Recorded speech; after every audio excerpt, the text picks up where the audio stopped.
अमेरिकेत मागच्या काही दिवसापासून इमिग्रेशन धोरणाविरोधात लोक रस्त्यावर उतरले, मात्र त्यानंतरही अमेरिकी प्रशासनाने आपली हरकती सुधारलेल्या नाहीत। तरी अमेरिकेच्या न्यूयॉर्क एअरपोर्टवर भारतीय विद्यार्थ्यांसोबत अत्यंत अमानवीय व्यवहार करण्यात आलाय।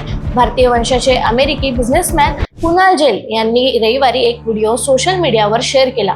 या व्हिडिओमध्ये भारतीय विद्यार्थ्याला कशी अमानवीय वागणूक देण्यात आली आहे त्याबद्दल सांगितलं। यामध्ये त्यांनी भारतीय दूतावासाच्या हस्तक्षेपाची मागणी केली आहे आणि पुढे ते म्हणाले की मी विमानतळावर पाहिलं, एका भारतीय विद्यार्थ्याच्या हातात बेड्या होत्या, तो रडत होता, एका गुन्हेगारासारखी त्याला वागणूक दिली जात होती। एक एनआरआय या नात्याने मी स्वतःला कमकुवत आणि खचून गेल्याची भावना माझ्या मनात आहे, असं कुणाल म्हणाले। व्हिडिओ व्हायरल झाल्यानंतर न्यूयॉर्कमधील भारतीय दूतावासाने या घटनेवर टिप्पणी केली। न्यूयॉर्क लिबर्टी आंतरराष्ट्रीय विमानतळावर एका भारतीय नागरिकाला अडचणीचा सामना करावा लागला। आम्ही या संबंधी स्थानिक अधिकाऱ्यांच्या संपर्कात आहोत। वाणिज्य दूतावास भारतीय नागरिकांच्या कल्याणासाठी नेहमी कटिबद्ध आहे, असं न्यूयॉर्कमधील भारतीय दूतावासाने सांगितलं।